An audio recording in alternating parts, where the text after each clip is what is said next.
Hola familia, la película no se acaba, aguántense que esto viene bueno. El PPI fue reportado en el día de hoy, por supuesto, igualmente volvió a aumentar, después de que el día de ayer se reportara el CPI.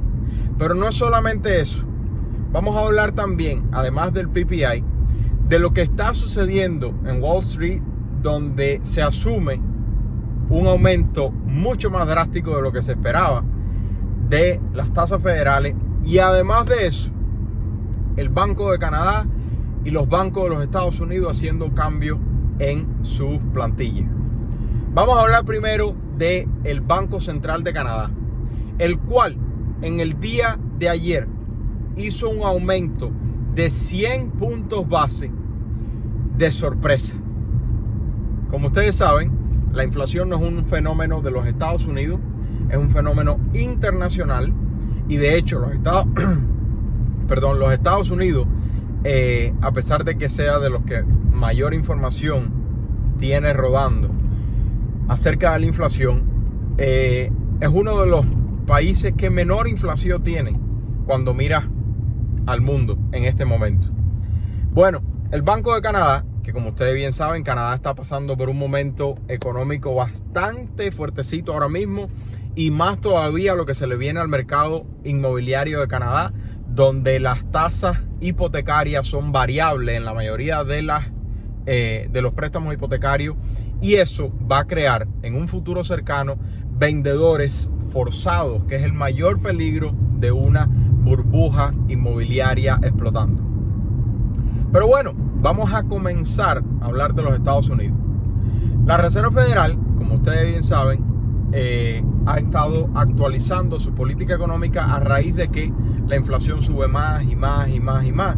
Y ayer se reportó el CPI 9.1%, después de que hace una semana se reportara más empleos abiertos y la misma tasa baja de desempleo.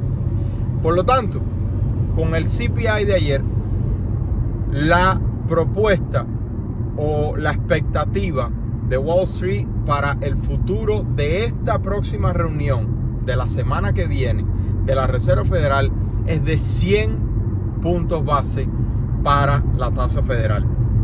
Y no es solamente eso, para septiembre 75 puntos base.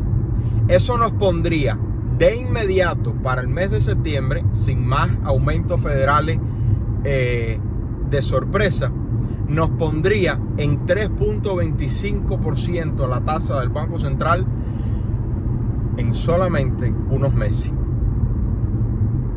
Y la probabilidad de 100 puntos aumentó en unos días de 0 a 70%.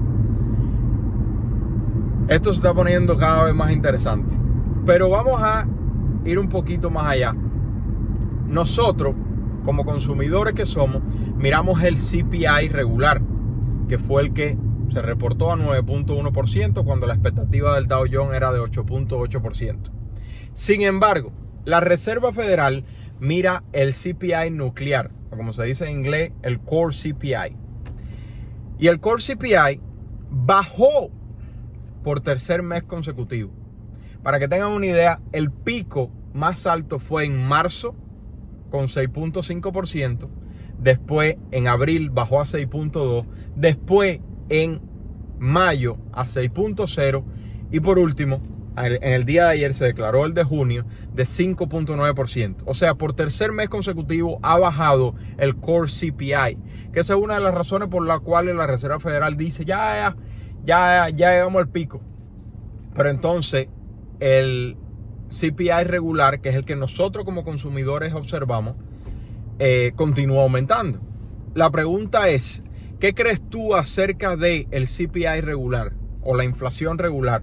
¿Crees que ya llegamos al pico y este 9.1% es el más alto y a partir de ahí vamos a bajar y por lo tanto la Reserva Federal va a frenar? ¿O crees que todavía nos queda un tiempo con inflación alta y la Reserva Federal continuará agresiva? Vamos a la actualización del día de hoy. El PPI tenía una expectativa de 10.7%. Para los que no saben, el PPI o el Producer Price Index tiene como diferencia el CPI, el Consumer Price Index, es que el CPI es el que a nosotros como consumidores más nos interesa. El PPI es el Producer Price Index, o la inflación al vendedor al por mayor, por así decirlo. ¿Y qué es lo que sucede? Mi teoría de muy poca cultura. Mientras yo no vea el PPI bajar, o sea, los precios al por mayor bajar, yo no puedo esperar que el CPI baje.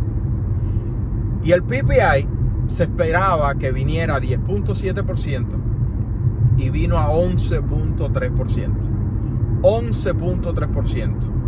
Es el más alto que hemos tenido desde el pico que se tuvo en marzo de 11.6%. Moraleja del asunto. No sé qué tú pienses. Yo quisiera que la inflación parara mañana mismo. Pero si algo aprendimos de la década del 70 es que la inflación demora mucho tiempo en controlar. Y además de eso, en mi opinión personal, hasta que yo no vea el Producer Price Index o la inflación al productor bajar, yo no espero que la inflación al consumidor baje tampoco. Porque es una cuestión de márgenes de ganancia. Lo único que van a hacer es aumentar el margen, subir el costo de producción y el costo de venta al consumidor. Más nada. Esa es la manera tan sencilla como yo lo veo. Y para que tengan una idea, la expectativa de que haya un aumento la semana que viene por parte de la Reserva Federal en los Estados Unidos, de un aumento de 100 puntos base, aumentó 70%, pero ese aumento de 100 puntos base no lo hace la Reserva Federal desde el principio de la década del 80. Entonces, ¿crees tú que Jerome Powell tiene el perfil de ponerse tan agresivo con la economía? Vamos a ver la semana que viene. Hizo falta una década completa y cambios de presidente o directores de la Reserva Federal en la década del 70 para que a principios de la década del 80 Paul Volcker hiciera un cambio en la política económica. Entonces, la esperanza de que Jerome Powell ataque drásticamente la reserva, la inflación con el aumento de la política económica son bajas. Vamos a ver, ojalá que sí lo haga. Además de eso, vamos a los bancos. Esta semana y la semana que viene los bancos van a estar reportando y es información muy importante. Y en el día de hoy, JP Morgan Chase, el banco más importante de todos los Estados Unidos, para el cual yo fui diseñador por alrededor de 2 años, hizo hoy el reporte de ganancia y tuvieron una pérdida de 28%. Y ojo, esto tiene que ver en la mayor parte de su influencia, dado porque están construyendo reservas para todos los fallos que ellos ven en el futuro. Entonces, vamos a ver con qué salen Wells Fargo, Citibank y Bank of America en el día de mañana y el lunes. Pero recuerden que la tendencia de los bancos es bastante similar. Y si los bancos están cambiando su estrategia y están arreglando su plantilla para tiempo feo, no sé. No creo que venga un futuro muy esperanzador, por así decirlo. Sin embargo, el día más importante de este mes fue el día de ayer del CPI. El segundo día más importante, o el primer día más importante para los bienes raíces, ya lo hemos hablado anteriormente, va a ser la semana que viene, el 20 de julio. ¿Qué va a suceder el 20 de julio? Que la Asociación Nacional de Realtors va a hacer el reporte del mercado inmobiliario del mes de junio. Y como yo te he estado diciendo por mucho tiempo, este año vamos a tener una crisis inmobiliaria de transacciones. Y no va a haber, me parece, que en lo que va de año, un mes tan feo para el mercado inmobiliario como el mes de junio. por las tasas hipotecarias tan altas que tuvimos y un cambio tan drástico en el mercado inmobiliario. Entonces, este reporte de la Asociación Nacional de Realtors, que va a salir la semana que viene, va a ser horrible. Aquí está la buena noticia. Va a meterle horrible temor a los compradores y va a desesperar a los vendedores. Vendedores que se van a dividir en dos grupos fundamentales, y ahí es donde tú tienes que hacer tu tarea de la caja de compra, como dice MySuper. El vendedor se va a dividir en dos grupos. El vendedor que realmente tiene que vender, el flipper, el inversor que tiene un préstamo que está a punto de explotar, el homeowner que tiene que vender por una circunstancia específica de su situación o por un préstamo ajustable que ya va a variar, por cualquiera de estas razones. Ese vendedor está motivado y ahí tú puedes tomar ventaja. Va a haber otro grupo muy grande de vendedores, como dice MySuper, que van a poner wish pricing. ¿Qué significa wish pricing? Que yo no quiero vender, pero si me dan esta cantidad de dinero, yo vendo mi casa. ¿Qué va a suceder a partir de ahí? Van a empezar a entrar de manera masiva más vendedores al mercado y de manera masiva se van a retirar más compradores.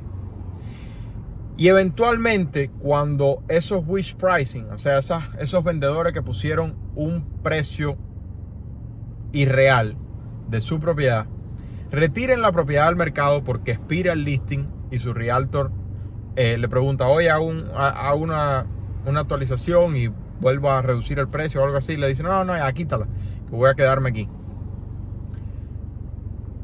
Esas propiedades van a salir del mercado. ¿Y quién va a quedar? El vendedor motivado de verdad. Es ese el que a ti te interesa. Acuérdate, tú nada más necesitas un vendedor motivado. Y lo más importante de todo es que tú tienes que estar preparado. Y eso es lo que yo trato de conversar contigo absolutamente todos los días. ¿Con qué? Con el resumen de 5 pasos financieros bien sencillo que yo puse para que tú sigas de todos los cursos que yo he comprado y las miles de horas que le he dedicado a las finanzas personales. Voy con los 5 pasos. Ahorrar $1,000, pagar todas tus deudas con el método de bola de nieve y por último a la defensa, ahorrar de 3 a 6 meses de fondo de emergencia. Vamos a la ofensiva, abrir tu cuenta de retiro Roth IRA y el último, no comprar la casa de tus sueños, comprar una propiedad que genere ingresos. ¿Qué significa eso? Para los que son nuevos, bienvenidos al canal. Tú tienes que comprar una propiedad multifamiliar de 2, 3, 4 apartamentos, vivir en uno y rentar los demás. Si no hay suficientes propiedades multifamiliares, como ha sucedido en la mayoría del país, comprar una propiedad singular que ya tenga estudios de renta construidos. Y de esa manera tú vas a reducir tu gasto de vivienda. Eso es lo que yo trato de explicarte todos los días. Yo voy a estar actualizándote todo el tiempo de cómo se desenvuelve el mercado. Esto se está poniendo interesante. Vamos a ver qué hace la Reserva Federal contra la inflación, porque eso va a influenciar las tasas hipotecarias y por lo tanto los precios de las casas. Pero recuerda, tienes que mirar el pago mensual, que se va para las nubes. Si te gustó, regálame un like, suscríbete al canal, comparte con alguien que crea que te gustó y ten un bendecido día. Se le quiere, familia. Chao, chao.